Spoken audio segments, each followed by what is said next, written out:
planting them here today. So those don't change. But due to us not being set apart, and due to us having to, and due to us being where we are now, there are some things that have changed. So now we have to adapt to those while still trying to keep those same morals and principles. So what I mean by that is,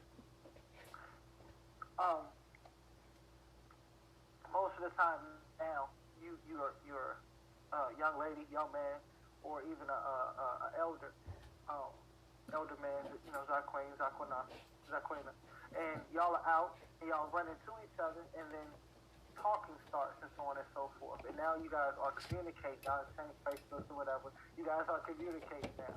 So it's not a situation where the Zaquina is going to run back to her parents. Most of them, they go around and be like, hey, here's this guy I like. I want y'all. No, that's not necessarily how it goes. Now, today,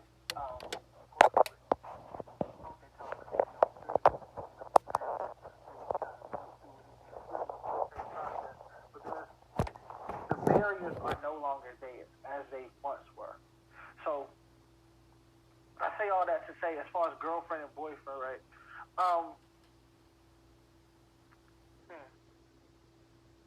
How many of us have had long relationships as a girlfriend and boyfriend? Long meaning over a year, over 2 years.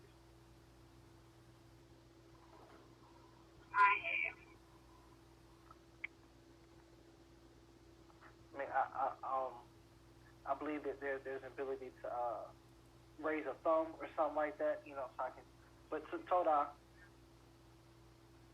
whoever just said that, okay, Francis family, okay.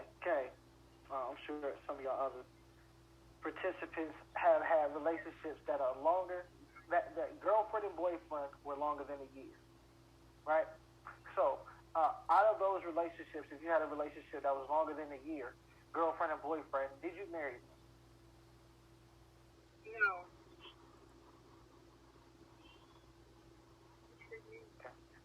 Okay. So you did not marry them. Okay. So now I have another question. I'm not gonna say why not. Were you doing things in those particular relationships that were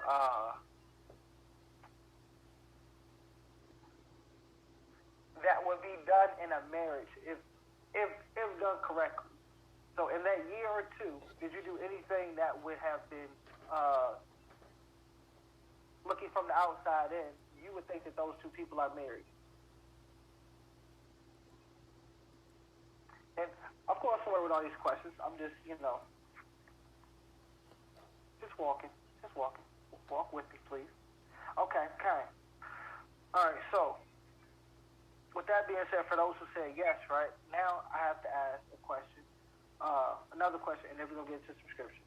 I promise this is not just gonna be me talking and asking questions. Tona, valid. So, what are the roles and responsibilities of Ish and Isha? Pretty much, what is the job description of Ish or Isha? Because if there's a difference between girlfriend and boyfriend, right, and we're saying that there's a difference because there should be a difference between those two, right, then what are the things that are specifically or exclusively for those who are in a marriage covenant?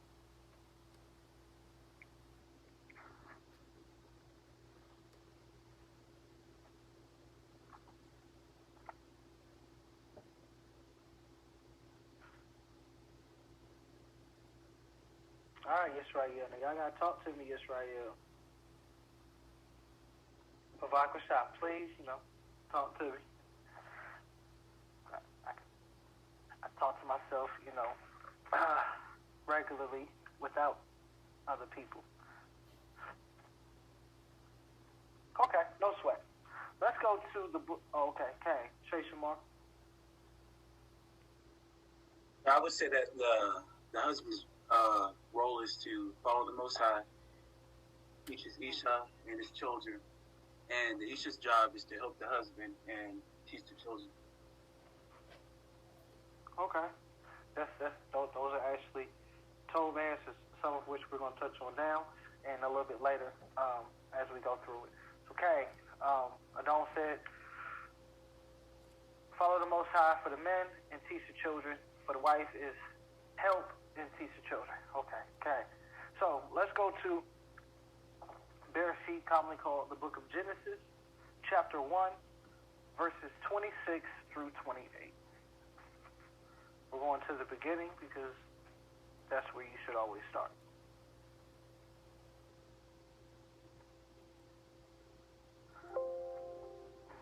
So we're going to Bereshit, commonly called Genesis, chapter 1, verses 26 through 28. And it reads, And Elohim said, let us make man in our image, after our likeness, and let them have dominion over the fish of the sea, over the fowl of the air, and over the cattle, and over the earth, and over every creeping thing that creepeth upon the earth. So Elohim created man in his own image. In the image of Elohim created he him. Male and female created he them. And Elohim blessed them. And Elohim said unto them, be fruitful and multiply, and replenish the earth and subdue it, and have dominion over the fish of the sea, over the fowl of the air, and over every living thing that moveth upon the earth. So right there we see a duty given to both male and female is to have dominion over the earth, to subdue it. So to dominate or tread down on the earth and have dominion or rule or to subjugate all the living creatures under that, right? So we're not going to stay on that too long. Let's go to Bereshit chapter 2, verses 15 through 18. So Bereshit 1, we see that they are both given these duties. So it's not just man's responsibility to rule over the earth. It's man, male and female. But let's keep going. Bereshit chapter 2, verses 15, right? And Yahuwah took the man and put him in the garden of Eden to dress it and to keep it. Remember that. And Yahuwah Elohim commanded the man, saying, of every tree of the garden thou mayest freely eat, but of the tree of the knowledge of good and evil thou shalt not eat of it, for in the day that thou eatest thereof thou shalt surely die. And Yahuwah Elohim said, it is not told or good or functional that man should be alone, but I will make for him a helpmeet. Okay. So let's look at a couple things, right? I'm not going to ask y'all questions because y'all not talking to me right now, so I'll ask myself questions. One is, man is given what task? Man is given the task to serve and protect, right? Man is given the task to serve and protect. That word for to dress it is to serve or abad, which means to serve or to work, to be subject to. And the word to keep there is shamar, which means to guard, to protect. As Adon Yaquab said, to hedge a fence around, just to place a fence around as to protect it, right? So then, after he does this, he gives Adam the command, to not eat from the tree. And then after that, he said it is not told or functional. So man cannot do this by himself. The male cannot do this by himself. I will make for him a helpmeet. So that word in the Hebrew or the Hebrew is ezer kenegdo. Ezer kenegdo. So ezer means to help, to assist. Right? But the word that is usually not stated or usually not spoken about is neged or kenegdo, which means to be what is in front of, to be before, in sight of, in front of oneself, before your face, in your view or purpose. So this is what the Most High said that he would make for Adam, or for the male aspect of Adam. He said, I will make for him a help that is in his view. I will make for him a help that is in front of him. I will make a parallel help for him. So then I have a question, right? Adam's goal, or Adam's task that the Most High gave him, was to serve and protect. What was Kawhi's, which is, Eve's true name in the Greek or the Hebrew? So what was Kawhi's role in the garden? What was she told to do in the garden? Zaquina, Valerie? She was supposed to help him in what Yah had given him to do. She was his helpmeet. Okay. So I have a question in regards to that, Mom, that you got, the only one with your hand up. Why were the specific roles that she did? Okay, so after so if you keep reading, right? So verse 19. So after the Most High said, "I'm going to make him a helpmeet," then he made the animals, and then Adam named the animals and all that. So you see some of the tasks that Adam had to do, but you don't see any task in the garden that Kawhi was supposed to do. Why is that? I don't know.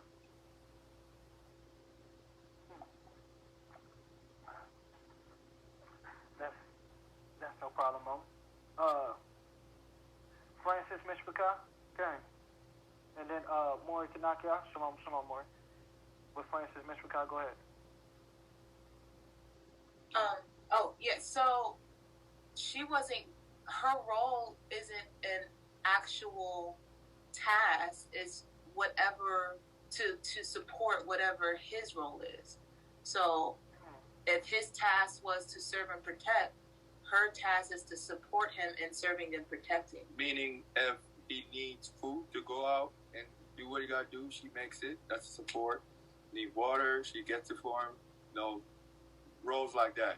Like if it's to build a fence, you hold the post together, and I help you take the string to go from fence to fence. Whatever it is that he would require of me to achieve his task is my task. Anything that two persons need to do. That's. I like how y'all doing this. Y'all like Jada Kiss the South, for those who listen to hip hop. Hallelujah. Okay. Told that. Maury Kanakia. Shalom, Mr. McCall. I kind of, I agree definitely with what they just said, and it kind of goes into something that Maury Lamad had taught years ago, where when he defined the word, he said that Hawa was actually in opposition to Adam. And when he pointed out the opposition, it meant she faced him to bar his back or to catch his shortcomings, or again, to support him where he may lack in an area. She is supposed to be, like the word says, that suitable helper to help carry the load or to help keep the mission moving forward. Okay. That's definitely in my notes a little bit later. Okay. So that Maury, Elder. Tevin, Aki. It's kind of a question, but to me, I see her as, I guess, kind of like an assistant, or just like I guess like either assistant or like a helper. Okay. You say you had a question? That was kind of the question. I mean, I was kind of asking, would it be her kind of being like an assistant or like a helper or something along that line?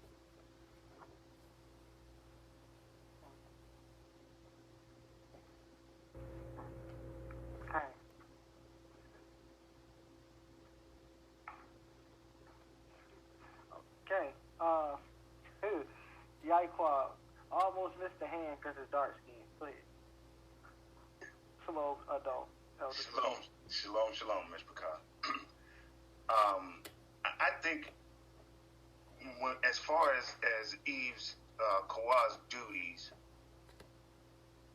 it's when I see where the Most High formed Kawhi out of Adam, I think it would be the same, for lack of a better term, the same ruach, the same spirit that Adam had, she also had. So I'm trying to phrase it kind of like what he was, she was also when she was formed from him. So those duties, to me, some of those duties were transferred to her. She knew what he was supposed to do, and she was there to support all of that. Now, of course, we know Adam was supposed to. I mean, she wasn't without being dressed and kept either. So what the Most High breathed into Adam, into Adam, I think Adam was supposed to also breathe that into Kawhi, but the spirit was with her when she was formed out of him, if that makes sense. Okay. They were male and female. He created them. They were one, and that aspect of man was always in him, which is why the Most High didn't go to the dirt in order to create or build Kawhi. He pulled from what was already in.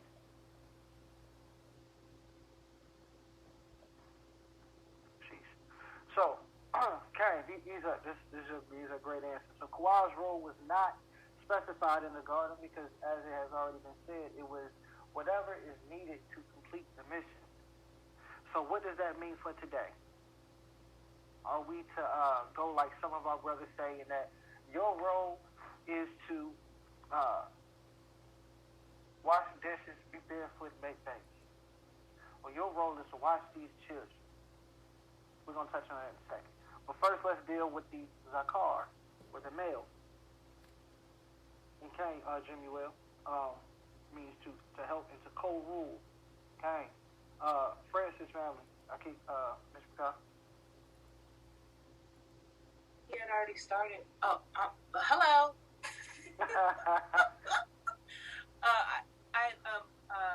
My Abba had said something, and then I was talking to my husband about it. I raised my hand, but then you had moved on, so I didn't want to go back to it. Go ahead.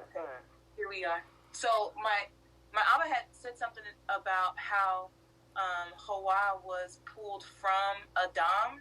You know, we know that we are the rib, or a piece of the rib of Adam, and I was talking to my Ish, like, well, that's kind of our role when you look at the body, like the rib. I think my Abba told me this. Yeah.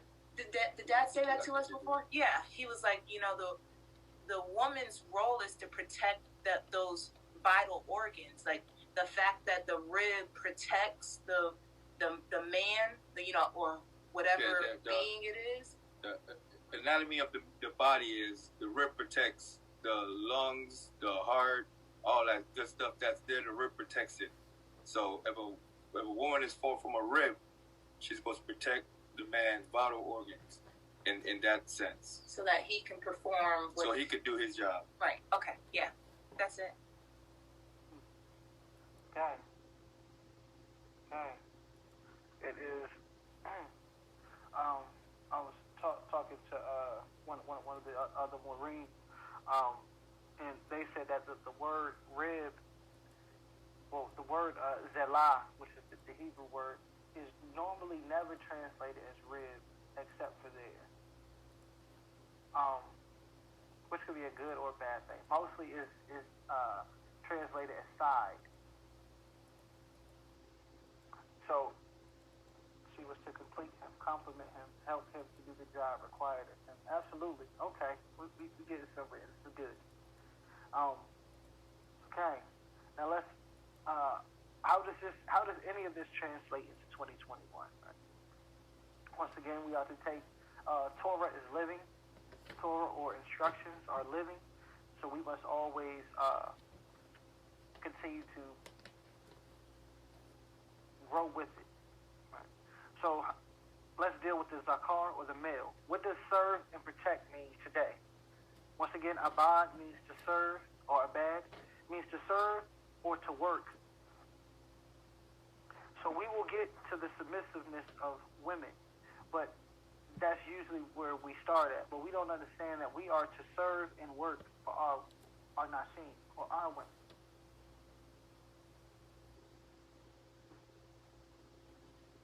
So what does this service look like?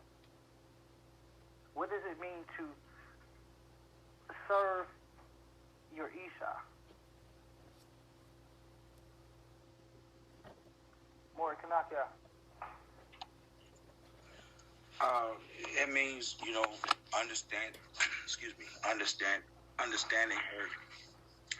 her needs, her desires, being the one to provide the lifestyle that she needs in order to comfortably assist you in your work, in raising the children, in taking care of the home, the areas that you may not be able to take care of yourself. Also to make sure that she has the proper means to assist you, just like in Proverbs 31. The scripture says her husband, she bought the field with her husband's money. You know what I'm saying? He was known in the gates because he provided her with the necessities and the things that she needed to help him, which made him look good. And that goes in the emotional aspect, the spiritual, all of that.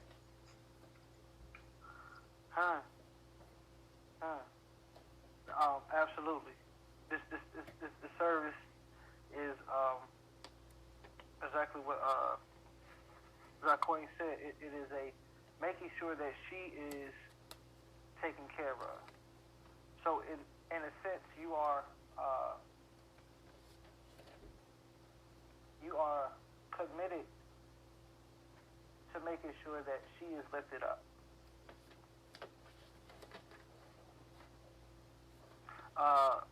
Zaquin Yaiqua said on our last session that he brought out a verse that we're going to also look at a little bit later, which is Mishlei 12:4, or Proverbs 12:4, that a capable woman is a crown to the east. So a crown is lifted up by the east and placed upon his head.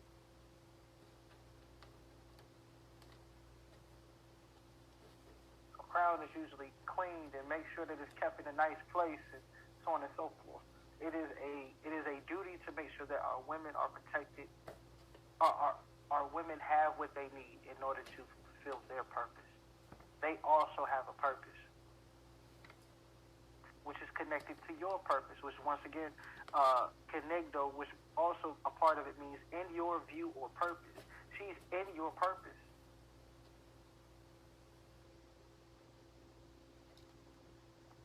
So that means that if you do, we'll touch on that later. But if you don't know your purpose, then how can you serve her to fulfill hers, which is in turn going to help you fulfill yours?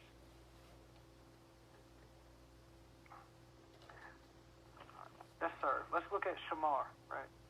H8104. So to protect or serve, which is to keep guard or watch over. I mean, we mostly pride ourselves in the protection of our nashim, or women, right? Wives.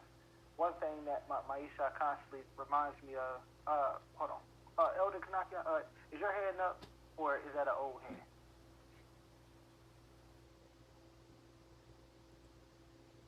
I'm sorry, it's an old hand. Okay, my fault, luckily.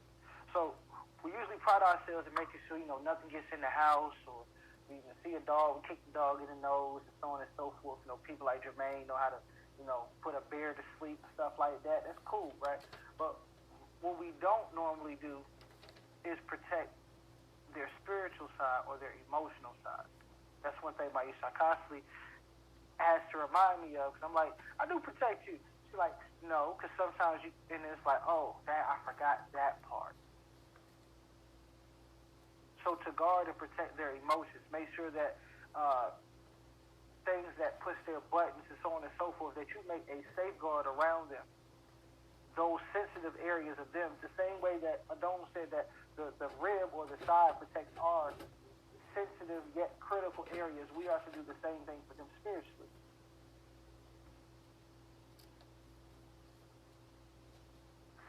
Shamar also means to watch over. So we watch over our house, our family, our mishpachah, in order to see where and how we need to serve. So serve and protect in 2021 is making sure that, okay, I know my wife says she needs this, this, and this, or her feet hurt, and so on and so forth. So let me do this, this, and this to make sure that she's okay. Let me protect her sanity by removing the children for a day. Let me serve her by allowing her to go out with her girls and get her nails done, so on and so forth, so she can make sure that she can come back refreshed, rejuvenated, because we got more work to do.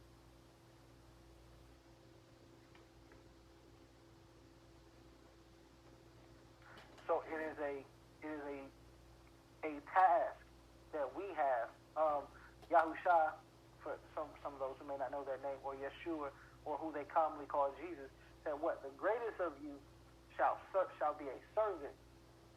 So the head shall be a servant.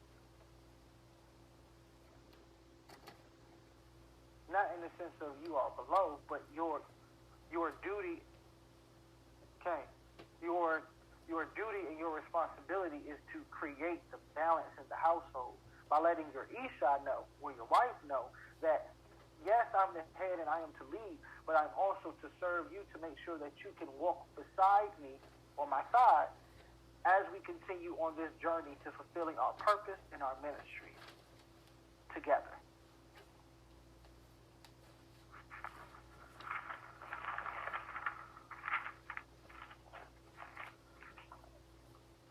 Are there any questions in regards to the Anashim for the men?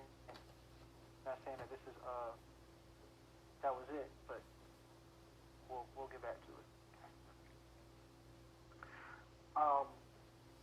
Maurice, Samat, whenever you have anything, definitely come in. All right, now for the Nashim. What does it mean to be a help that is in front of your Ish?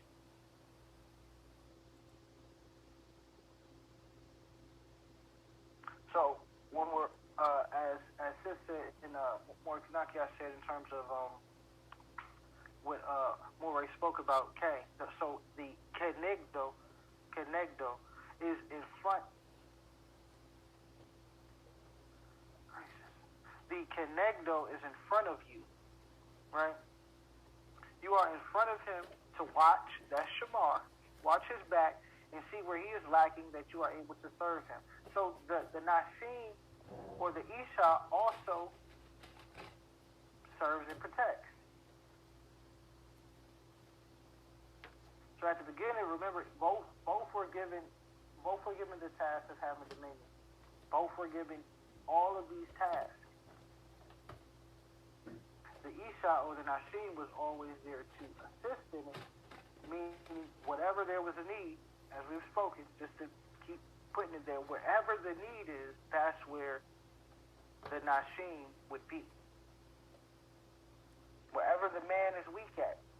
So if your man is weak as far as, or he lacks in preparation, then you should be the preparation. Well, look, baby, look. Well, I know you're a little late. Look, I've already done this, and that. Dang, told out, baby. And so on and so that's where you are needed. If your Ish can't cook or something like that, that's not your only task. But if he can't cook or he's too focused on another task, and you bring him some food, okay, dang, told out, baby. As Adon said, if Jermaine, if I'm hungry because I haven't eaten because I'm focused on something else, can you bring me some food? Do I have to ask you, or are you watching me to see my need?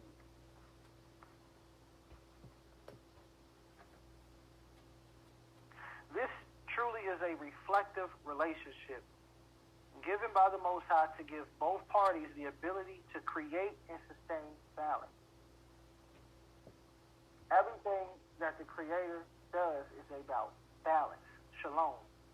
Yeah, it means peace, it means hi and goodbye, and so on and so forth, but really it's balance.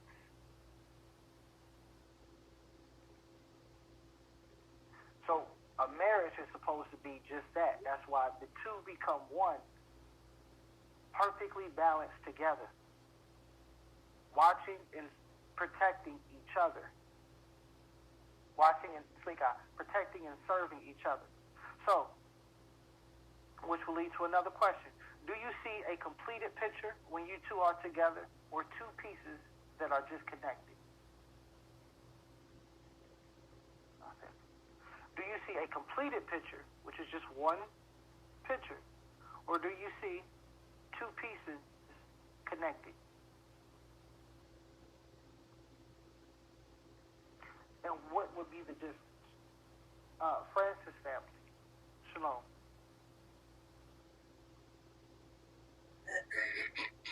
I'm talkative. I can't help it. No, this is good. Cause everybody else seems to, be just taking everything in. I'll just believe that they're taking everything in. So, it was twofold for us, right? Can I speak for us? Yeah, go ahead. Okay, yeah. It was twofold for us in the sense that when it was, like, we were married for 6 years before we had kids. Something around like 6 years before we had kids. And during that time, we weren't in a walk, but we were two pieces that were just together. But then, shortly after our firstborn, my father, like, woke us to who we are and whose we are.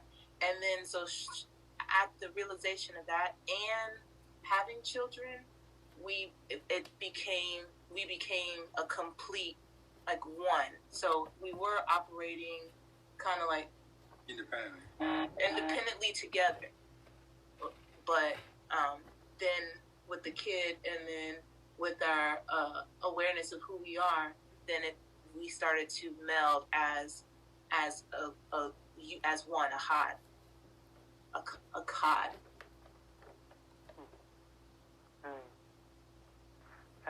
chad. Absolutely. And that's the growth. That's the growth. Give me 1 second.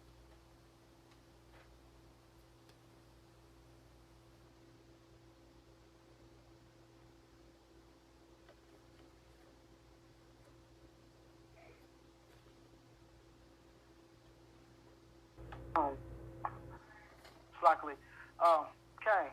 So that's the growth that most of us definitely have to get into, which is go from just two pieces connected, which is at the beginning of a relationship, and then grow to being one.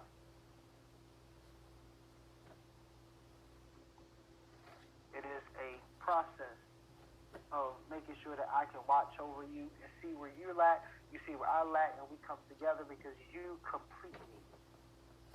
My Isha completes me. We read in the beginning in chapter 1, he said, male and female, this is the image of Elohim. So,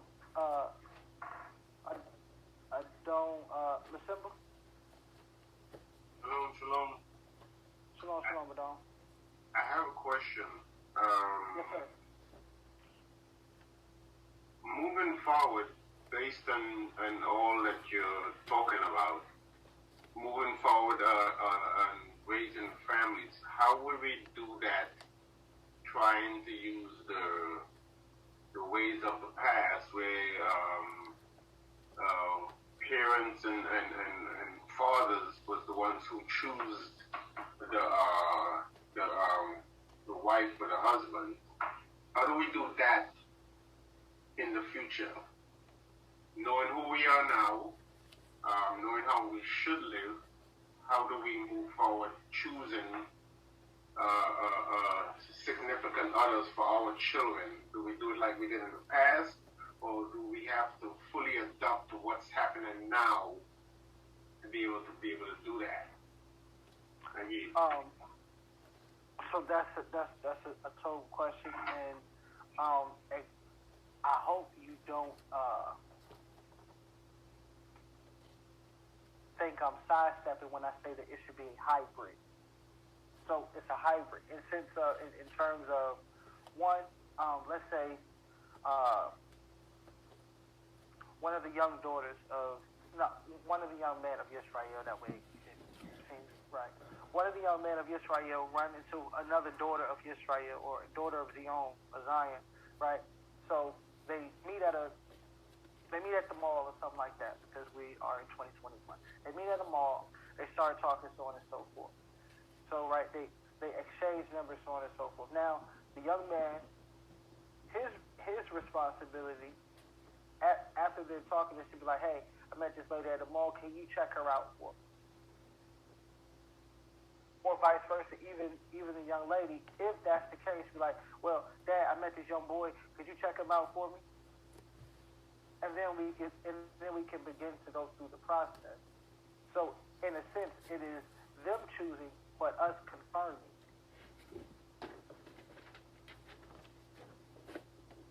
Like that answer. So. Good answer.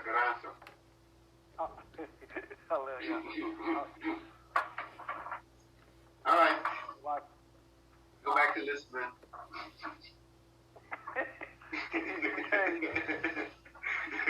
Trust me, we are listening. Okay. Bakway, even for your presence, you are definitely Mufasa to Yosef Simba. Okay. I get that a lot. Ima, Simkaya, Shalom. How are you? Shalom. I'm good. I wanted to know, did that apply for all ages, or is there a cut age? How does that work? Where you would need to go to somebody else and have them confirm the relationship? So as far as the elders are concerned, right, or those who are, pretty much grown and they're not still in their parents' house, Okay.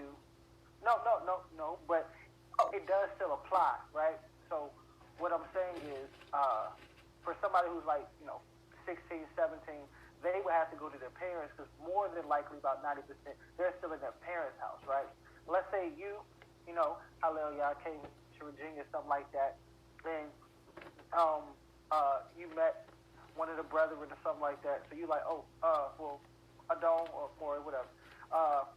Who is he? So on and so forth, right? So that I would go and speak to whoever is the moray of the connection that he goes to, and then we would talk and see if you two are suitable, and then you two would go through the process of I don't like the word, but it's applicable as far as courting. So then y'all would begin to talk, so on and so forth, under the guidelines of the courting process, and then we would go from there. The counseling, so on and so forth, as you two get more serious into what it is that you're trying to do. Just so we make sure that he understands what he is getting into, you understand what you're getting into, and you are going to your spiritual family. So your spiritual head would do that. Okay. It's pretty interesting. I've seen churches, they do marriage counseling like week or two or something, I think, before they get married or something, and I always thought that, that's it. So, yeah, okay, totally. Shalom. Maury, can I say a few words? Absolutely, Adon. Okay, this is in reference to Elder Lasimba as well as Iman's two questions. And I like the term that you use, like it would be somewhat hybrid.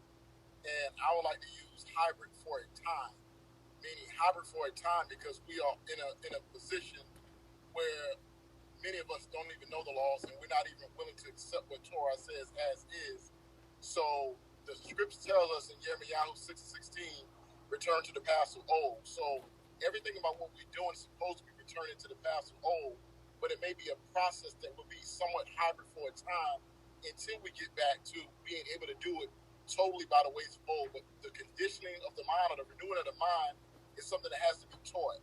That's why we're doing these studies now, these lessons now, because we're living in a time where we don't know the answers, or a lot of people don't know what the scriptures even says.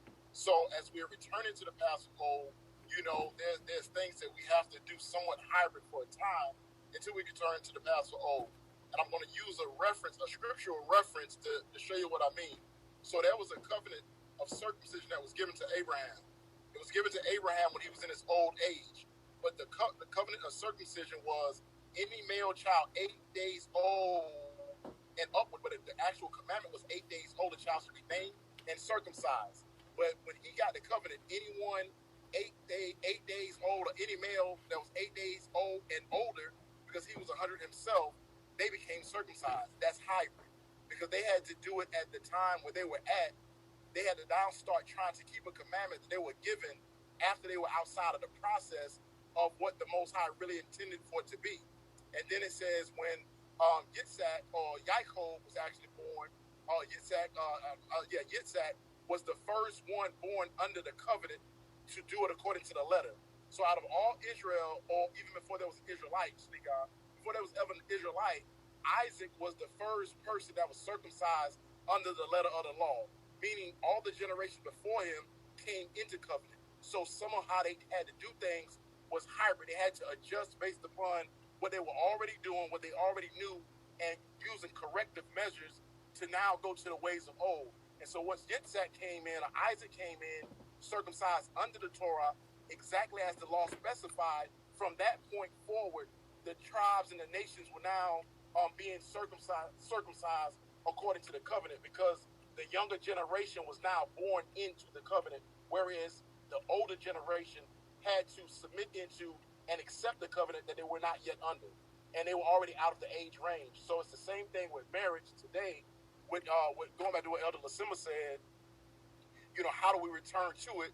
The way we do return to it is by studying, by having these conversations, by having the lessons, by understanding what the Torah says, and then actually applying it.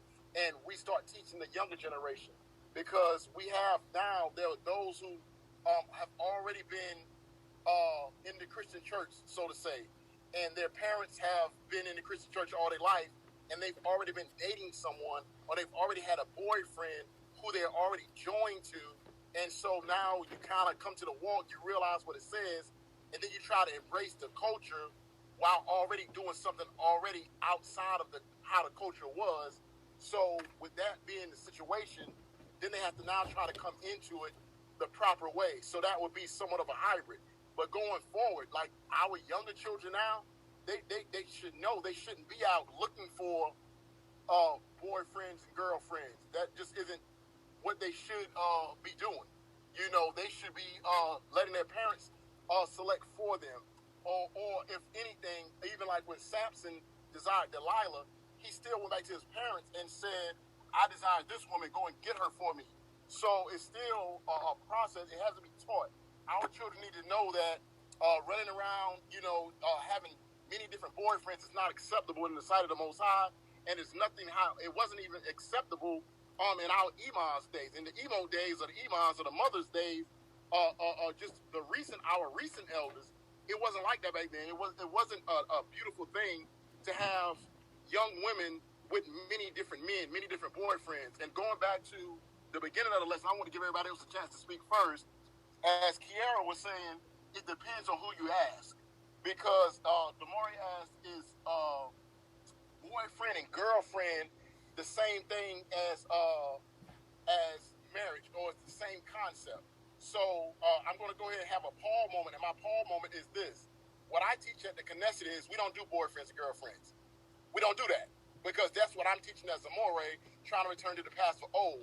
However, based upon the concept of what a boyfriend and girlfriend is, depending on who you're asking, there are people that says that if I'm just dating, then he's just my friend, like Kiara said. But if I take you home to meet my parents, then I'm serious about you, you are my boyfriend, and I'm expecting that we will get married at some point, because that is the goal, and we're supposed to be faithful to one another, depending on who you ask. So it would have the same context or the same understanding of what a marriage is supposed to be, because it's really not supposed to be much difference in what a boyfriend and a husband is, with the exception of, now quoting from the Brit Kadashah, boyfriend and girlfriend is us going about trying to establish our own righteousness and not submitting ourselves to the righteousness of Elohim, as Paul said in the book of Romans. So that the boyfriend and girlfriend is a modern concept that we should not even be embracing. However, if we want to be technical, then the same concept or the principle of boyfriend and girlfriend, if you're supposed to be committed and faithful, would be really not much different than husband and wife based upon who you're asking. But we in Israel don't do boyfriend and girlfriend. So supporting what Maury Dawood said, so when boyfriend and girlfriends now convert and become married because they say, oh, we woke up to the truth, that is hybrid. That is hybrid because we was doing it the wrong way. We now woke up to the truth. Now we want to do it the right way. And now we've, in a hybrid situation, we have now come under covenant doing it the right way. But we should be instructing our children to return to the past of old, so they don't have to do it a hybrid way. It should be that they can do it from the way that it's done, and the way it's done scripturally. And all right now, and I would say this to parents: do not curse your children. And what I mean by don't curse your children, to answer Elder Lasima's question, as for myself, as for a lot of Akim, there are brothers that daughters have been very young of age, or that their sons are very young in age. They're already vetting or looking at people who have the opposite sex. They're looking at the parents, they're looking at the household, and they're looking at several households saying that if I have to take a wife or a husband for my son or daughter, I want to look to the house of Baruch. I want to look to the house of Samach. I want to look to the house of Malak. I want to look to the house of, Dawood. People are already looking and seeing who has children. They're watching how your children behave and how they're mannered. And things like that, so that as the time grow up, as they grow together, then, there will be covenants made, and we actually can return to that way. There are newborns being born right now that are being born into the truth, whereas in some people, the parents had to convert to the truth, as well as the child had to convert to the truth, which makes it harder, which will support the hybrid. But when you have newborns, or those who have already been newborn and born into the truth, if they've been well instructed, then they should be able to accept it the way that it's written according to Scripture. So that's what I'm going to yield with at that point. So we should be encouraging returning to the past of old, but in the hybrid of nature, meaning as he was bringing out, like for some of the older brothers and sisters that are single men and women that, they can't go back to being virgin because we've outgrown that stage. We're of age, but it should still be, as Maury Dawood brought out, where if anyone is interested in a sister, she should be trying to say, hey, you need to be talking to my spiritual coverings. You need to be talking to the elders. You need to talk to my moray. You need to talk to my emot or my imams. You need to talk to my mothers so that you can be properly vetted. And we need to do this thing the right way. And that in itself is a form of hybrid. So, Maury Dawood, I like the way you use that term hybrid and how you edified it. And I just want to support you in that, Aki. But so Elder Lasima, but the thing is, as Maury said, we're doing it somewhat hybrid, but we should be returning totally to the ways of old, if possible. But that's going to come with submission from both men and women. Because in reality, right now, there's a certain age where women are maritable age that even we as fathers are not even ready to give our daughters in marriage, nor are the mothers. So there's just a whole lot of renewing our mind that we all have to do to really return to the past of old. Even those of us who've been studying the Torah for a while, it's a growth process and a true renewal of the mind that we have to get to, and we have to teach it and instill it into our children. And that is part of what the Shema says when it says teach it to your children when you walk by the way, when you sit down, when you lie down. Marriage is one of the main commandments we need to be teaching to our children so they can understand what it is, what it isn't, what should and should not be done. And don't be out here thinking that you're going to be dating and you're going to be part of the hybrid or the modern process. You can be part of the new generation that does it the right way, as Isaac was the first of his generation to be circumcised according to the law. So I yield, Maury, back on you. Hey, hallelujah. Hallelujah. Hey, told her about for that, though. Absolutely. Let's get back to the old past. But we know that we're the generation that is coming out of Mitzrayim, So we have to, renew our mind and jump to the commandments of the Creator. Like Caleb, we need a different ruach. All right, now back to the roles and responsibilities. Now, one definition of kenegdo is parallel to. That means two lines that never cross but go into the same direction. They are on the same highway but in two different lanes. So I have a question.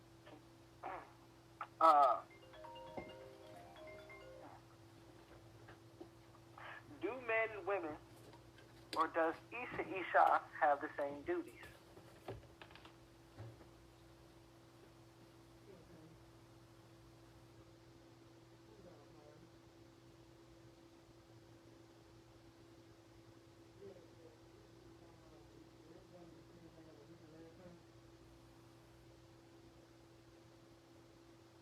I'm going to go with the Zaquane first, Yaquab, and then I see you say Shema.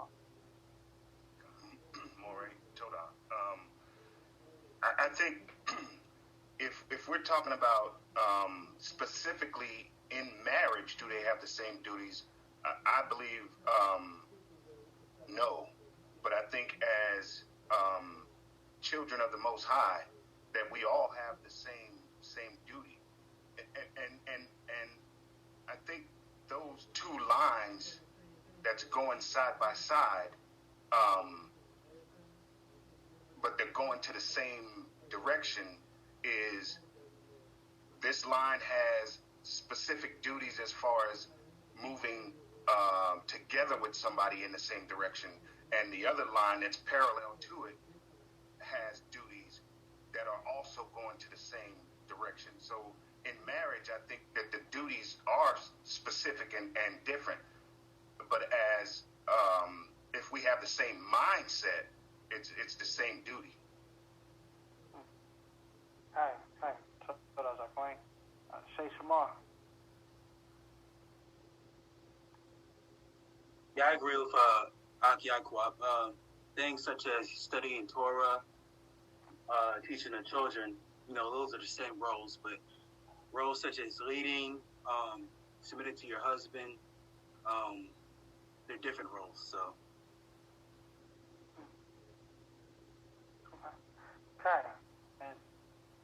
Okay. So, with that being said, right, and I agree, but then there's caveat. Is it the role? Is it a responsibility of the Isha to protect the house?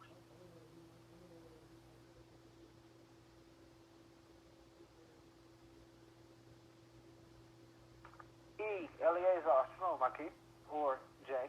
Try to say by you, Eleazar. Shalom. In a sense, yes. I think that would go back to the rib illustration, to protect the house as far as the vital organs which make up the house, looking behind their Isha's back to see any evil, say, spirits or anything trying to attack them at the heart of what they're trying to do, protecting the vital organs and maintaining the spiritual oneness within the house and protecting them till they can see anything that might be sneaking up behind them that they might not see themselves, whereas the Ish would provide the physical protection. So he would provide the outward protection, whereas the Isha would provide the inward protection or the spirit, as it protects the heart or spirit, in a sense, if that makes sense. I don't know. That makes that makes a lot of sense. However, I am in three. Oh, who is that? Zaquane Kenneth. Shalom, Madonna. Shalom. To lay and chop off of what the other young brother just said, if the Isha, she might have, well, in my case, and like in the case of some other brothers who may do the type of work I do require me to be away from home, or those who are military who might be on deployment. I think they might have to be put into that role temporarily, but I think the East should at least prepare and train and make sure everything is possible in place for her to be able to take care of it until he can return to take his proper place. Okay.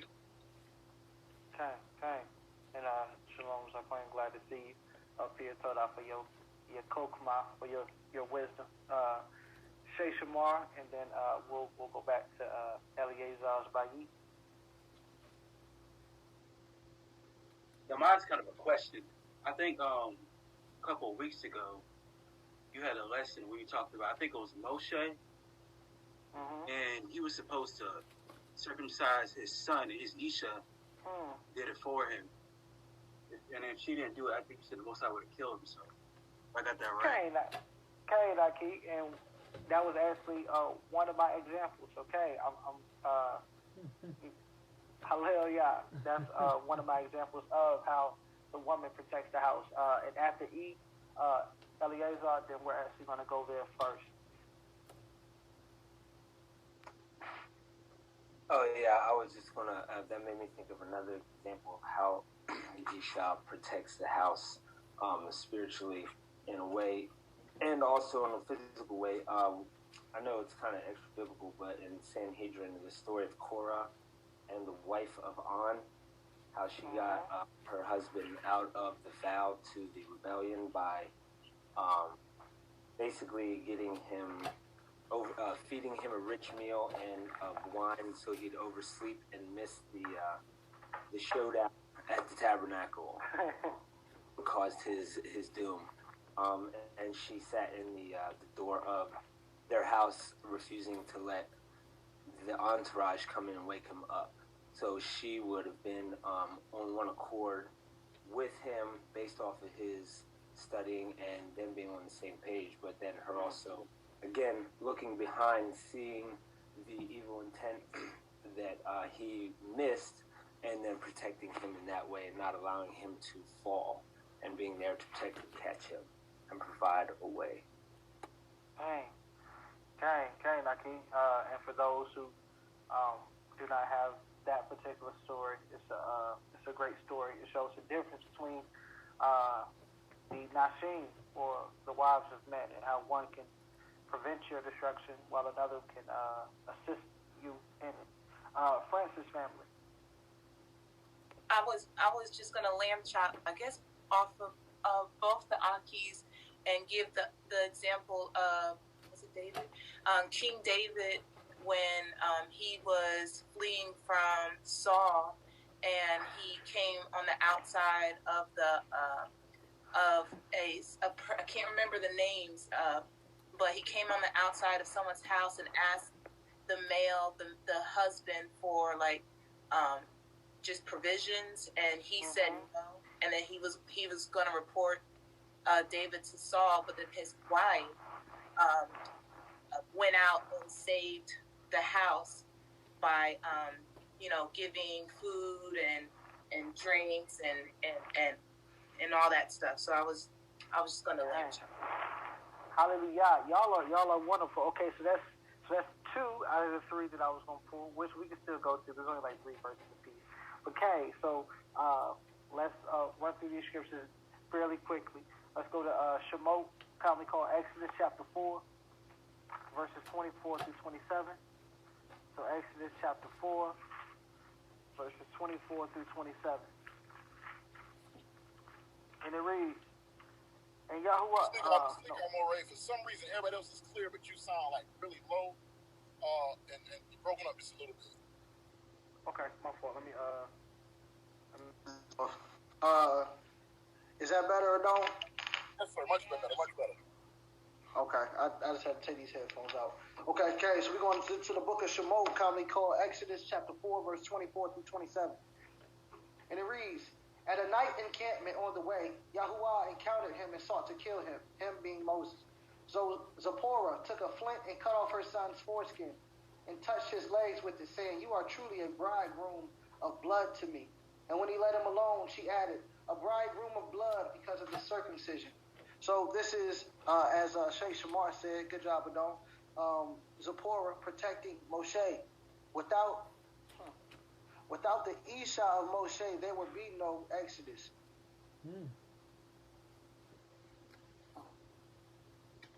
So she, in a sense, you can say that she saved the nation. Let's move on.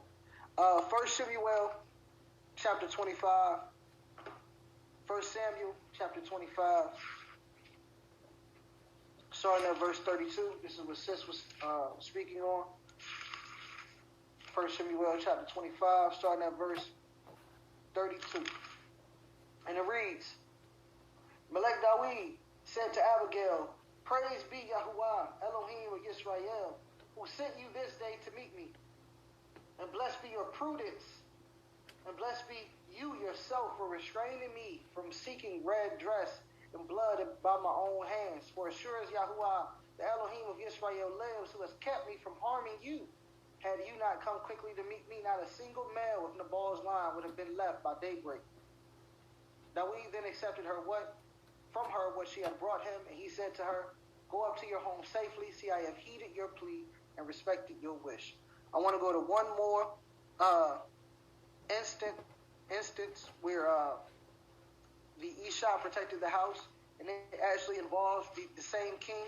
So on two separate occasions, the king was saved by Isha. Now, King Abigail was married to Nabal at the time of the one we just read. However, she also saved Dawid from putting extra blood on his hand. So let's go to 1 Samuel chapter 19. 1 Samuel chapter 19, and I'm going to start at verse 11. That night, Shaul sent messengers to Dawid's house to keep watch on him and to kill him in the morning. But Dawid's Isha, Michal, told him, "Unless you run for your life tonight, you will be killed tomorrow." Michal let Dawid down from the window, and he escaped and fled. Then Michal took the household idol, laid it on the bed, and covered it with a cloth. And at his head she put a net of goat's hair. Shaul sent messengers to seize Dawid, but she said he is sick. Shaul, however, sent back the messengers to see Dawid for themselves. "Bring him up to me in the bed," he ordered, "that he may be put to death." And when the messengers came, they found the household idol and the bed with the net of goat's hair at his head. Shaul said to Michal, "Why did you play that trick on me and let my enemy get away safely?" "Because," Michal said, answered Shaul, "he said to me, 'Help me get away or I'll kill you.'" So you see, in all three instances, right? And this is not to get confused with the command in Devarim, or commonly called Deuteronomy, where it says that women should not put on the garment of a mighty man, which is not pants, but war garments, right? So this is not saying that women should participate in war. You see in all three of these instances, and even the one that Adon Eleazar brought forth, that the woman used wisdom in order to fight, not strength, not even a weapon, wisdom, in order to protect the house.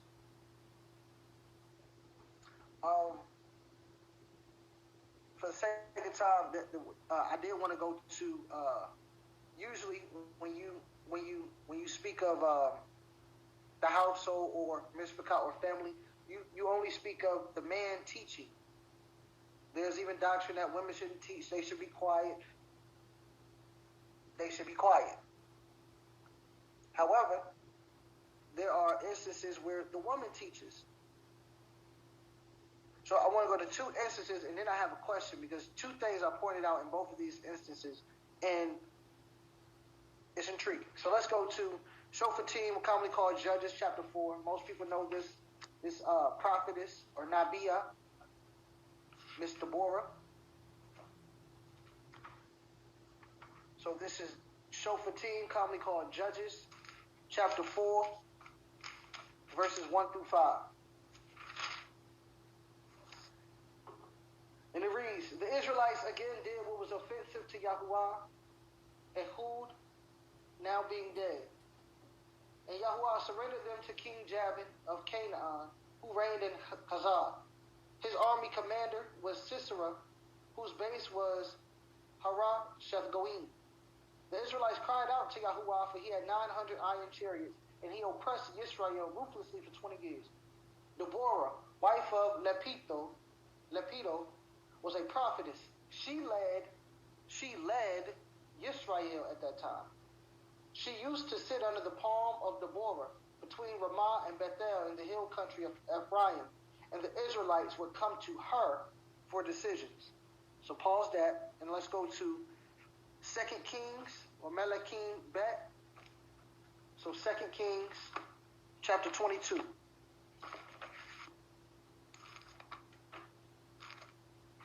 2 Kings, chapter 22, and we're reading verse 13 and 14. This is also a prophetess. So, this is when, backstory, this is where King Joash, King Josiah. King Josiah found during his reign, the high priest Kilkiah found the scroll of the Torah in the temple while they were doing cleanup, or they were cleaning out the temple. So, this is where we are now. So 2 Kings chapter 22, verse 13. He said, "Go, inquire of Yahuwah on my behalf, and on behalf of the people, and on behalf of all of Yehudah, concerning the words of this scroll that has been found. For great indeed must be the wrath of Yahuwah, for that has been kindled against us, because our fathers did not obey the words of this scroll to do all that has been prescribed for us." So the priest Kilkiah and Akikam, Akbar, Shaphan, and Asaiah went to the prophetess Huldah, the wife of Shalom, son of Tikva, son of Karas, the keeper of the wardrobe, who was living in Jerusalem in the Mishnah, and they spoke to her. So, in both of these instances, right, both of these women are said to have been married. Why didn't the Ish of Deborah, who some say was deceased at the time, but and if he wasn't, why wasn't he judged, and why wouldn't the Most High or the king tell the Most High, the Most High tell the king to go to Hulda's Ish instead of her, to verify the Torah? We're not talking about just a regular book. She's verifying the words of Yah. Why was that so? And what does that say to us, or what should it say to us? Moray, Zaquay, Kanakia?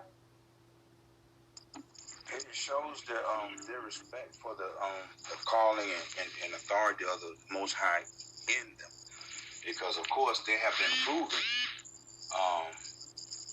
by what the Most High had used them to prophesy before. And so when it comes to spiritual gifts especially, the authority of the Ish has to bow down to the authority of Yah, because his calling is supreme. At that point in time, it kind of like the roles have to reverse. He has to support her in her mission for the Most High, Yah himself, just like she does in the mission of the home. Okay, total about though. Absolutely. So we see here that it is not only just the man's duty, but it's also, as Shay said and it has been said, the Isha's duty to know the word. How can you verify what you've never read? How can you see that I'm going off or I'm not doing what I'm supposed to do if you don't know what I'm supposed to be doing? So it is the man's job, which was going to take me to the last part, at least for the night, especially for time's sake, is what are the duties that both share, right? That both share. So these parallel lines that I was speaking of earlier, they don't touch because they have the same duties, but they do them in different ways.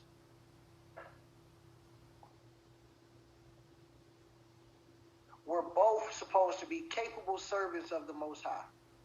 You can read about the man being a capable servant in Shemot or Exodus 19. You can read about the Isha, which we spoke about earlier, and Adon Yaquah brought out in Mishlei 12:4.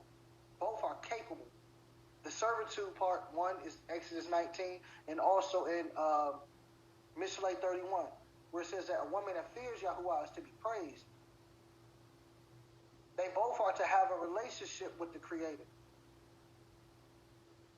No relationship with the Most High is the same, but both Ish and Isha are to have a relationship. You see that with Abraham and Sarah. The Most High spoke in Bereshit 18. The Most High spoke to Sarah too. As well as Abraham. When Abraham was elevated, so was Sarah. The promise couldn't come through just any woman. No, it had to come through Sarah.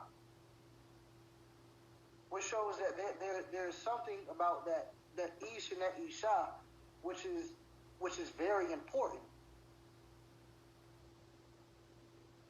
It is extremely important for both parties to have that relationship with the Creator. Both parties can provide for the household.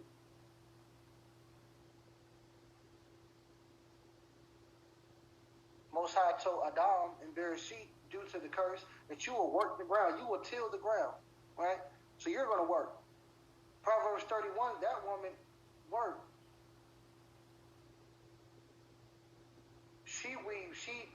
It was from her hands that she was able to get the money. She was industrious. She was capable.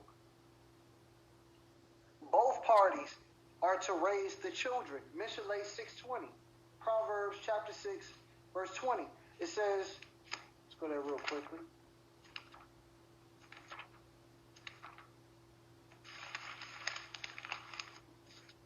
Mishlei, commonly called Proverbs 6:20. My son, keep your father's command and do not forsake your mother's Torah or your mother's instruction. Both instruct and teach the children. As Adon said in the Shema, said, teach diligently your children and press this upon them. That doesn't mean that the husband, just because you work, that you don't have anything to do with your children, or women because you're industrious or you're tired, that you clock out on training your children, instructing your children. It takes both parties. Both have a duty to make sure that that child, that daughter or that ben, that bot or that ben are growing into what they are to become, which is first and foremost a capable servant of the Most High. You are to be grooming them to be an Ish or an Isha. So they are fully complete, waiting for their completion. So they are a complete half, waiting for their other complete half.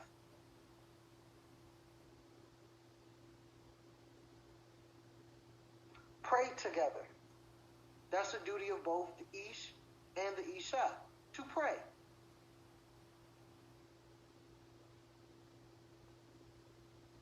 Which once again goes back to their relationship with the Creator. Both have a responsibility and a duty also to praise together.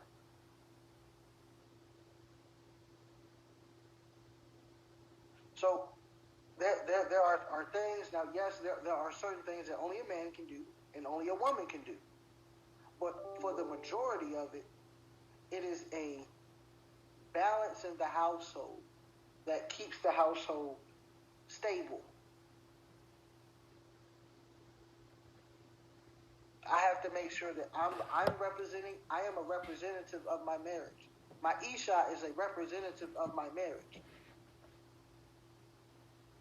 Even your children are a representative of your marriage, because they're going to exemplify, or they're going to be exactly what they see at home. So mothers, your role as mother or imam, as well as Isha, that's going to be seen in your daughter. Same thing for the Abba or the ish, the father or the husband, whatever you are, your son is going to show. So I can see your marriage through your children.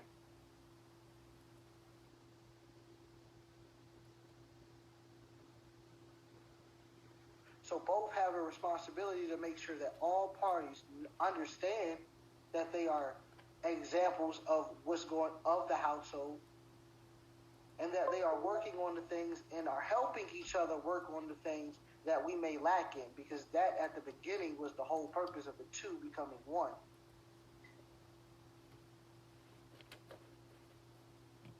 So Adon Samak's household isn't probably going to look like my household, but we're all going to be doing the same things. We're all going to be praying and praising the Creator together, studying His Word together, serving the Creator together. I'm going to serve and protect my Isha, just like Adon Samak is going to serve and protect his Isha, and vice versa. I mean, I serve my Isha. You know, she likes tea at night, so I don't know if his Isha like tea at night. But that's one way that I make sure that she's okay, so she can get her tea.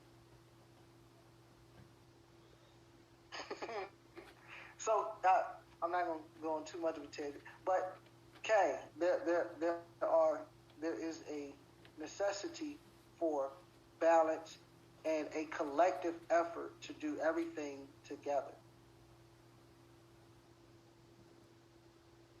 So, are there any questions, comments, concerns? Because that's all I have in terms of on my paper. Toda y'all for your attentiveness, and holla y'all for the ability to speak before y'all.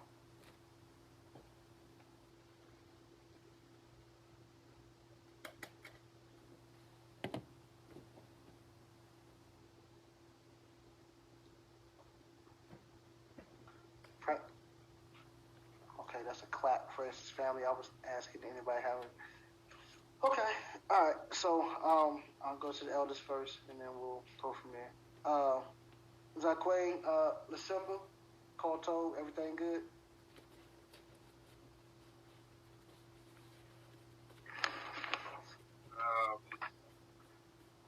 From your first part of your question that you asked earlier about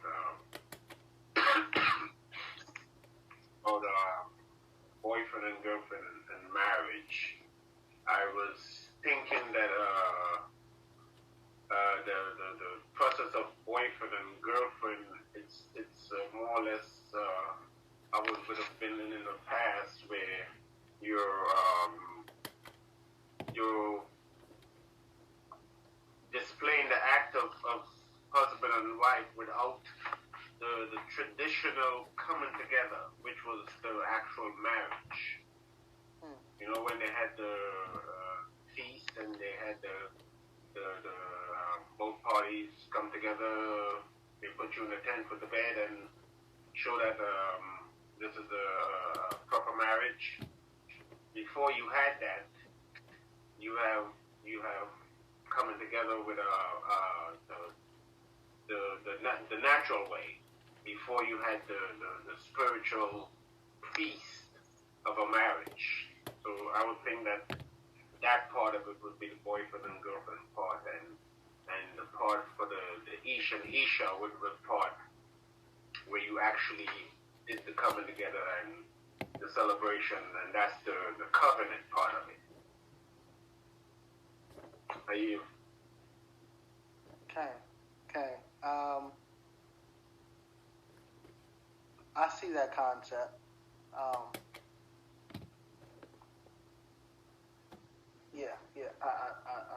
I certainly see that concept, but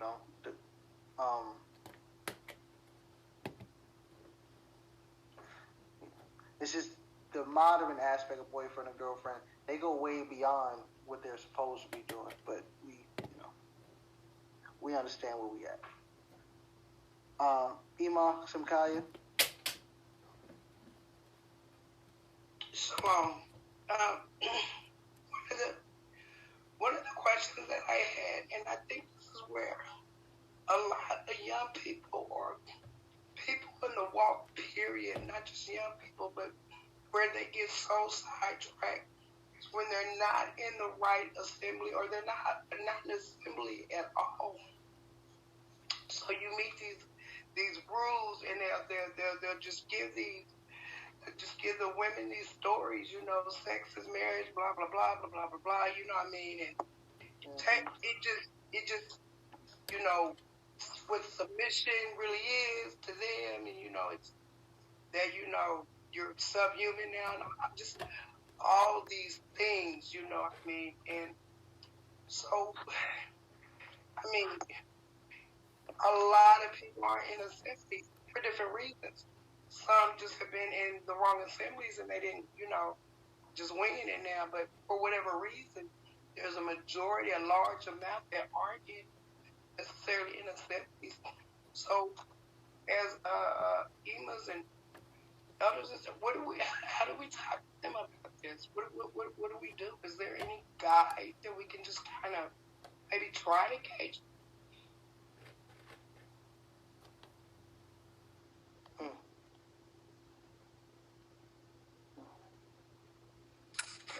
Well, I'll jump on that one first, Moray, if you don't mind. Iman, that was very well said, and there's a lot of that's going on. And it's actually disturbing because when you come to this walk, we're supposed to be the ones that have the light and the truth, and we're supposed to protect our women and not do them wrong. So one of the things that me, Moray Dawood, and a couple of other Morays and elders have been working on, and we will be needing y'all assistance in the future once we get some things ironed out, is we've been trying to put together a council of elders where we can actually have some right ruling, some righteous counsel for marriage, or just for any situation that happens. We can send sisters certain places for certain counsel with certain imams in different areas and things like that, to do things the right way. And that's what we're attempting to try to do. However, the only thing we can do is only be accountable to those who want to be accountable in return. So no matter what's established, if a person does not want to submit to an established order, it won't be beneficial to them. So again, a lot of the stuff that's going on with a lot of these rules that's out here, like you said, it's not just them either. It's the women also. Because if we're putting warnings out and the women aren't heeding the warnings and they're still going for the okie doke, it's on them because their flesh want to do some of the stuff they're doing also. So if, like today, like you said, a lot of them don't want to submit to any authority. Everyone is under the Holy Spirit, and I know the commandments, and I do my own thing, and they don't want to plug in. That has never been how Israel was to operate. Israel was always to operate as a nation with order and structure, and with judges and things like that to keep things in order. And the elders would sit chief in a lot of those areas. So the what to do is, and like in this lesson, is to be preparing yourself, or ourselves, I should say, the Morays, the elders, the emo, to be preparing yourselves or ourselves for those who are truly seeking. And that way, when we get everything organized that we're trying to structure together, then we will be that safe place, that place where people can come if they're truly seeking truth, they're truly seeking guidance, they're truly seeking elders or mothers or imams, whichever term you're more familiar with. They're truly seeking that. Then we will be established for them. But there's some horror stories going on with what some of these Morays are doing out here. But if they are not willing to submit to or organize a council of elders, there's really not much we can do other than try to be a light to those who are seeking the true light. And that's how we have the true light and the remnant that's trying to do it, thus saith the way of the Most High. But that was good that you brought all that out, Iman. Iman had a hand back up. The floor is hers. Yeah, I just want to shed just a different type angle on, just from my own personal experience. Mm-hmm. Okay, I came in under a cult doctrine, right? So I got just like drugged through when my first year or two in this walk, I just got drugged through.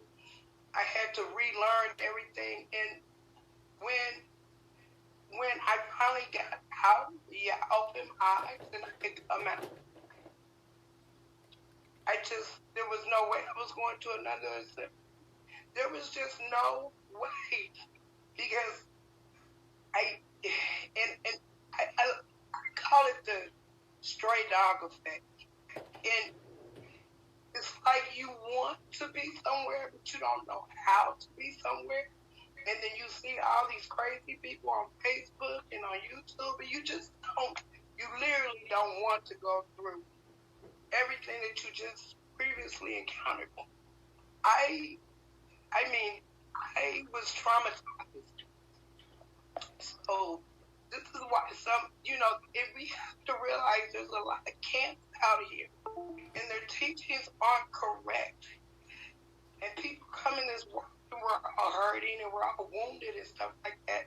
And so I guess it's another thing that, it was like a stray dog. So, I want to go over here and learn. So I go over here and listen to them for a while. And then I realize their teachings aren't right. So I go somewhere else. It's like, okay, who's going to feed me my next meal? And I just did not. So I'm in 5th year now. And so for 3 years, I didn't have an assembly until the Most High brought me. So we have to be mindful that it's not just that people are refusing. There's a huge problem in Israel with this whole assembly issue. And so, it's just something to be mindful of when we're talking about people that won't submit. It's a touchy subject. It can go both ways. Some really just don't want to, and they're not going to. And others, it's a different situation. I just want to say. Kane, and I come from those schools of thought as well. And so I do totally understand what you're saying. There are a lot of damaged people, and it's both male and female. There's brothers that are so shaky that they will not even embrace brotherhood at all because of how badly they were hurt in some of those places. So I definitely know what you mean, but there are two sides to it. Those that come from the camp, but then I'm also saying from the other side, I'm saying there's this new age movement that's going on too amongst our community, where people are just literally refusing to submit to any authority. So, and that's why going back to what you're saying about what is it that we can do. For one, the scriptures say, try the ruach by the ruach, or try the spirit by the spirit. So we have to, as the disciples, they said how the Mashiach told them, they should know that you are my disciples indeed by the way you love one another. In the book of John, the 17th chapter, the Messiah said they knew that I am you because of the works that I did. I did the work that you sent me to do. And so magnify your son, that I may continue to magnify you. So we have to make sure that we are living upright and that we are magnifying the name of the Most High, and that when our character is being examined, because people should examine and try to ruach. When our ruachs are being tried and tested, when they're looking at our lives, people are supposed to get to the point where they can feel that the ruach of Yah is amongst us, or amongst them when they're amongst certain people, wherever those people are, to say, hey, this ruach here is not right. This spirit is not right. I've witnessed this before, or I can see that, the Most High is proving to me that they are actually trying to do it right. So, but I do understand totally where you're coming from. And again, that's why we're trying to establish some righteousness in our community because of those. And I will say, those brothers that look like the majority that does that, they are really, truly the minority. It's just that they are widespread and worldwide known, but there are many smaller Knesses and assemblies that just don't know each other and have not drawn together as to make one big body as of yet. But, they are very loving people and want to do it the right way. But those, as people would commonly call, but those camp brothers that's full of hatred and full of hatred, not only towards other nations, but to our women also, like that is just nonsense. It has to be stopped. And part of it that we have to do is, as it says in the Brit Kadashah also, sometimes instead of just saying camps as a whole, it would come to a point where we have to mark them that's doing certain things and mark them with also witnesses. The witnesses have to come forward to expose some of this nonsense so that their nudity or their profanity can be exposed to all, and people would know to come out from amongst them. And real quick, and I'm going to turn it back over to you, Moray, just to go with what Iman is talking about. The school of thought that I've come from, and I left there many years ago. I left there like 2004 because of a lot of the nonsense that was going on. And there were brothers that were my teachers who I was like, they are so skilled with the scriptures. They were my teachers, and I'm like, how are they following this? And they were the ones who taught me, if I can see it, that this is not scripture, why can't they see it? And just as of recently, a lot of them have now started coming out, and the Most High has come to them like he went to Paul, as most people know him as. When he went to them, they are now bringing some of them out, and they're saying, hey, what we was doing was wrong, and I even asked one, but how could you see it, And they were just so brainwashed because some of them said, man, they caught me when I was like 16, and so I came in and I was indoctrinated.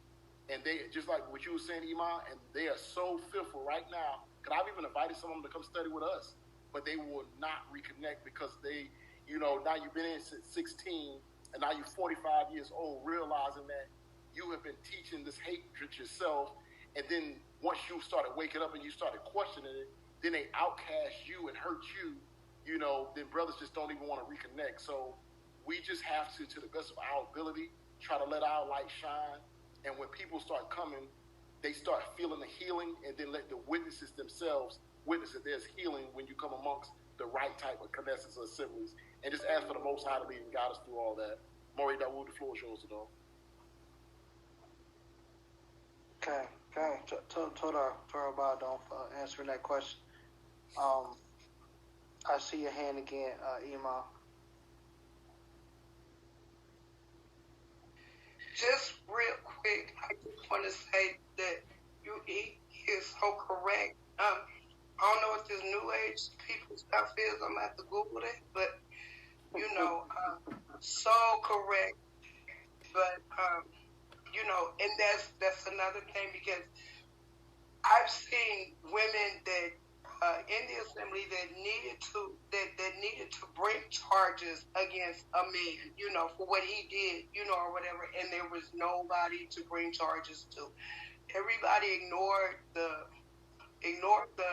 woman, and it was just it's a very scary feeling.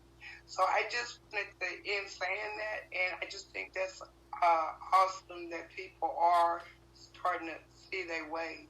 And I'm done. Okay. Moray Dawood, before you get the floor back, can I say this? Because I know some people got to go to work in the morning. Before they log off, I want to say this to our sisters that's on this call, and especially to our single sisters that's on this call. We, your brothers, we value you, and we want you to know your value and know your worth. Do not let any man trick, beguile you, and make you feel less than. You are a daughter of Zion, and there is a certain respect that a man is supposed to show you. So there is outlets that we're trying to establish, such as coming to your mores, coming to the imams and elders, that if anyone is approaching you, please let them come be vetted by us, and don't try to just do it your own way, so that some of the disasters that we know have happened in the past happens, because you can fool some of the people some of the time, but you can't fool a lot of people all the time, and a lot of us may not be able to fool, because we're going to really put you to a test and see what you're really walking. So I just want sisters to, it just is on my heart to let y'all know how much we value you, and you need to have your value. You need to know your worth. It needs to go back to, as I was bringing out before, I think the last time we studied, to the point where a person needs to feel, am I even worthy enough to approach her? Am I worthy enough? Am I even her type? I got to make sure I'm proper to even approach her. Because I know when I approach her, first of all, she's going to be making sure I'm proper, but then she's going to also say, did you talk to my big brother yet? Did you talk to my father? Did you talk to my Abba? Did you talk to my imams yet? And so then I got some other people I got to go sit before that's going to see if I'm even worthy of her hand. Return back to what marriage was about, where men actually labored for your hand, where they labored for you to be their crown. So I just really want y'all to understand your value and the value that you mean to us brothers that's trying to do it the right way, because we understand the value that the Most High placed on the woman, and that a covering is not supposed to be a negative thing. It's supposed to be a positive thing. The Most High intended for a woman to always have a covering over her, and the covering was her form of protection, her spiritual guide, and all those things. So I just want to make sure I say that to anyone that may be single, that's going through it. And even if you are already, as we said, you're in a hybrid situation where you may be in a situation where it is boyfriend, girlfriend at the moment, still get counsel on how to get that on track.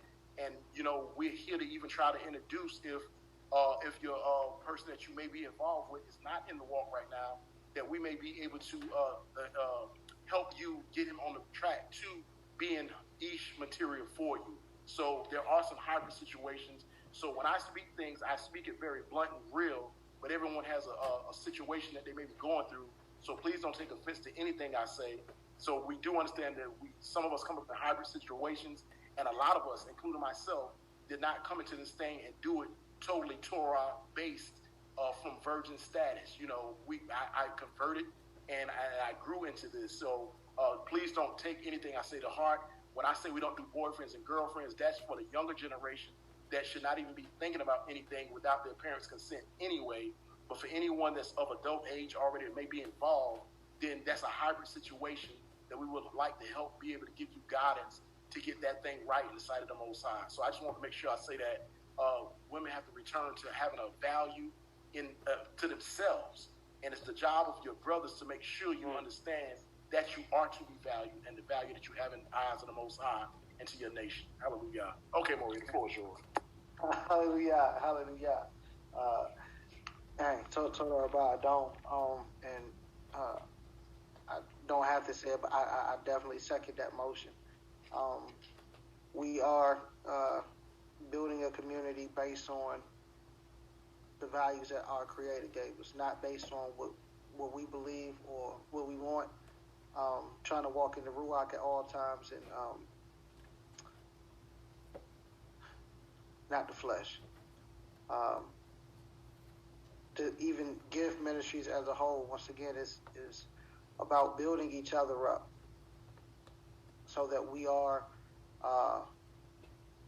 cognizant of who we are, whose we are, and the value that we hold in His eyes. Taught her about. I'm not going to go through the list because it is already 10:23, so I'll open the floor for the elders without going, name by name, for Terry for a couple seconds, and then after that we'll Adon Yaquab. I see a dark hand again. Chill out, Maury.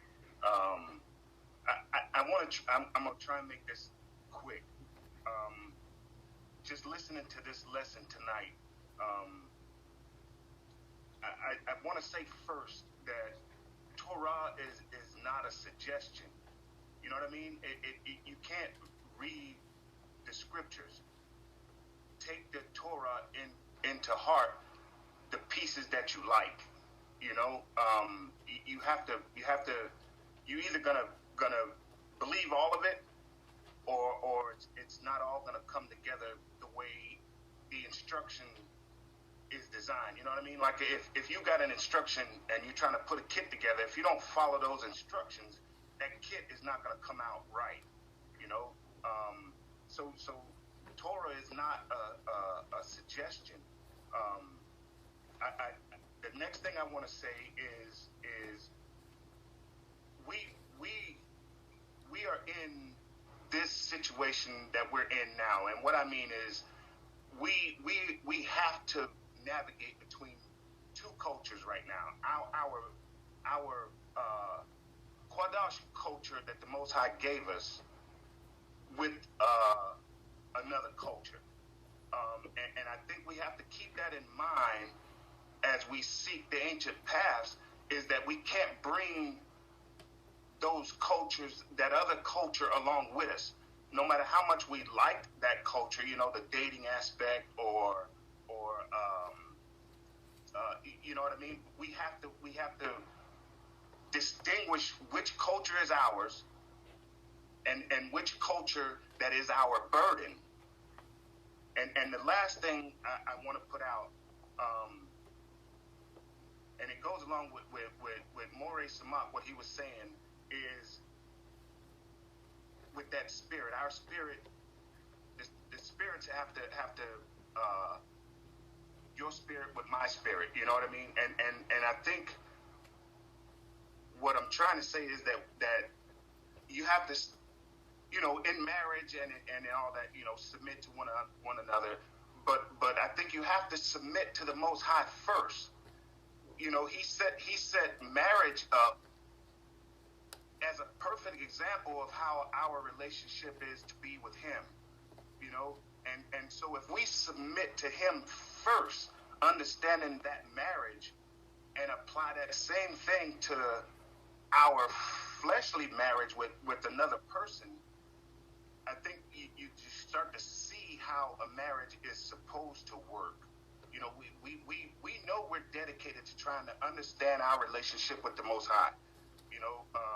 Mashiach said that his biggest desire is that we know the Most High, and that is understanding, that is intimate relationship, you know what I mean? So if we submit to the Most High the way we're supposed to be married to the Most High, and then apply that to our fleshly marriage, and see how that relationship with the Most High is, he made it, I believe he made it our marriage, so we can understand how our marriage is to Him. That's what I wanted to put out there. Submit to the Most High first, and understand that we're having to navigate two cultures as a punishment. That me and Morey Samak, we had a short discourse about us having to serve 430 years in Mitzrayim to kind of understand, one, what it looks like to be a nation, because he was about to establish as a nation, and also what it means that we had to be submissive to one of the greatest nations on the planet at that time. So that's what I mean. Submit to the Most High first, and understand that we're having to navigate two different cultures as a punishment, and the Most High said is to prove us. Having to navigate these cultures is to prove us. And if we stick hold to what He's telling us, not take Torah as a suggestion as we walk down those ancient paths, that's when we'll understand marriage and relationship. Hallelujah. Hallelujah. Toda Rabah. It's a queen. Adon, Abadal. Shalom, Adon. Shalom, Ishtakar. Shalom, Morey. Yeah, I just want to say we've been told time change. We've been listening to that story for years. So when we come to the Torah, like Yahweh say about the way we're supposed to keep the Torah or receive the Torah, we discover almost the Most High doesn't change. He is the same forever. And we've been training about different changes the man was doing in your life. And that's what affects the marriage relationship and the way we see things. And one of the strong instructions he said was, do not mix with other nations because we are special. And that's what the Most High is trying to teach us in that Torah. We different.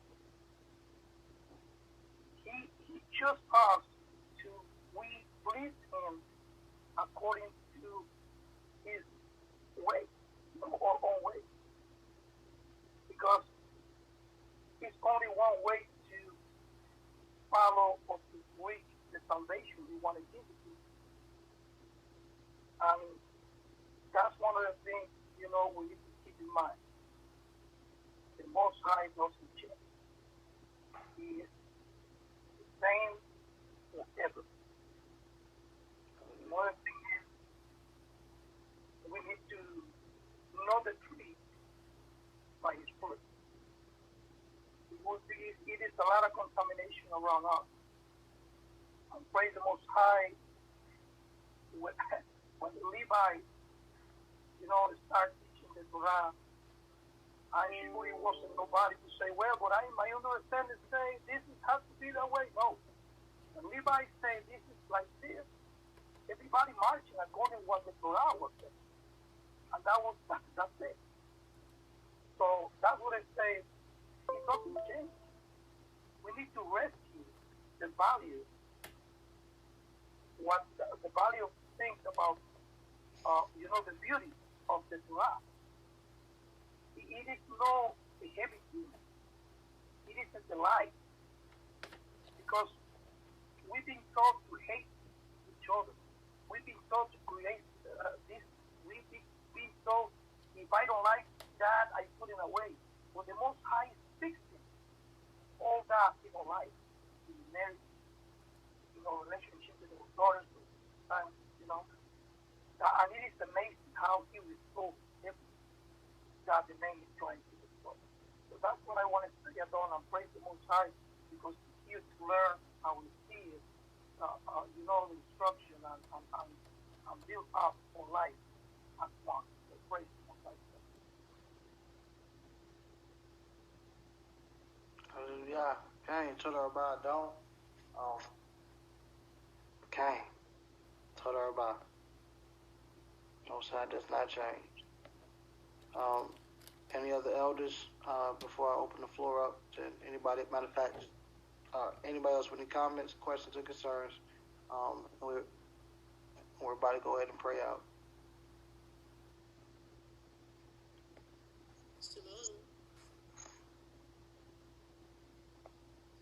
Shalom, Imam.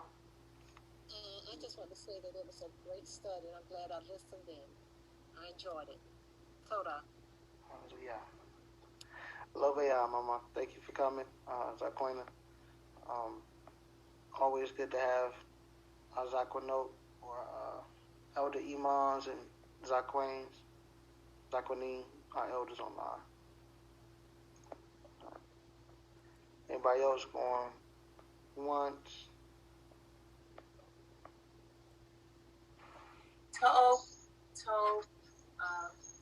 Lesson. That was it. Okay. Toda Rabah for y'all input. Y'all definitely allowed the conversation to move forward and gave great examples and great points as well. So always a blessing to have y'all on. Toda Rabah. I'm so blessed, and I'm glad to see that we get back to our culture. Okay. Absolutely, Imam. Toda Rabah.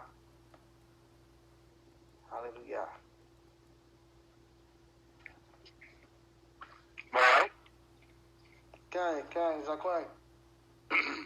Yes, sir. Again, a toe blessing, and I'm glad I got a chance to listen in, and I can't wait until the next one. Shalom. Okay. Hallelujah. So we will be doing these every other week. And outside that, we will have the man studies, and we'll kind of let everybody know if we'll change anything up.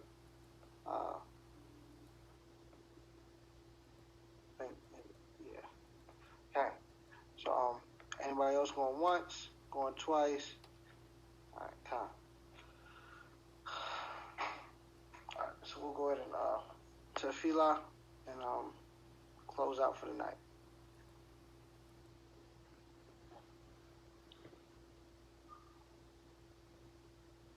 Baruch atah Yahuwah Eloheinu melech haolam. Blessed are you, Yahuwah, Almighty One, our King forever. Thank you, O Yah, for allowing us to come together to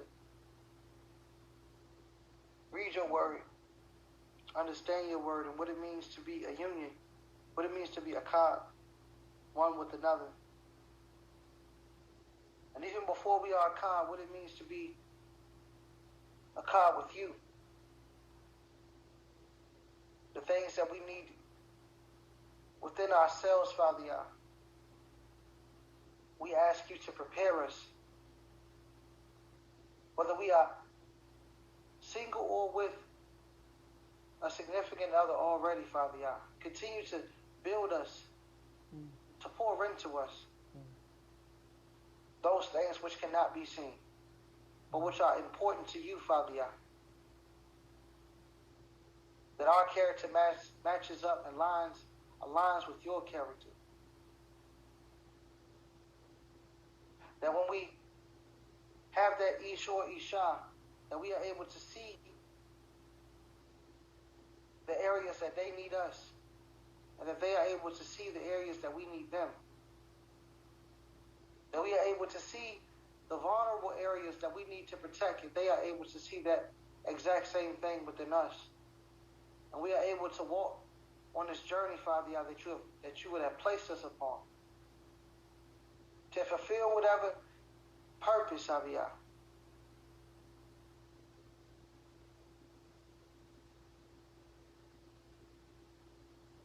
First and foremost, to serve you, to serve your people in whatever capacity, O Yah. Allow us, as Adon Yaquab said, to choose you, to choose life.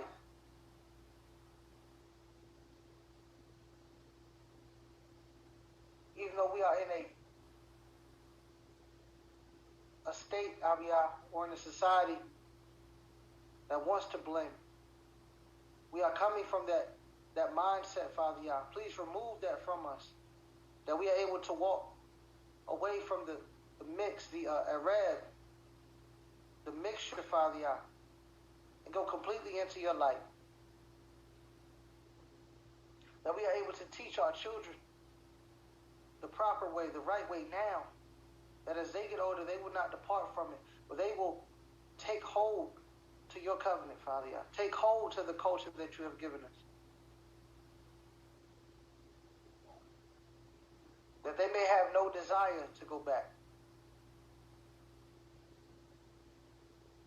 but press toward the promised land, Father Yah, and all that comes with it. We pray for our emote, our mothers, our zakonim, our elders, that you continue to strengthen them, that you continue to fill them with wisdom, Father Yah, and allow them to express that wisdom, that we may not fall in the pit traps that they have already sidestepped over Yah, Abiyah, or overcome. Continue to Baruch or bless Maurice Tamak and his mishpachah. Toda Yah for the blessing. That he continues to feed us, Abiyah, as a true shepherd with a heart after yours. Continue to have the Anashim, or the men, lead their families, serve their families, and understand what that means, Father Yah. Continue to teach us. Continue to have the Anashim, or the Nashim, be built to do whatever it is that needs to be done, Father Yah. Give them the spiritual eyes to see, the wisdom to know what to do and how to do it, Father Yah. That together we may be one. A complete image of Elohim, as you designed it to be. Toda Rabbah, O Yah. May you watch over us as we rest tonight. Not just us on the line, Abiyah, but all Yisrael, all of Yisrael.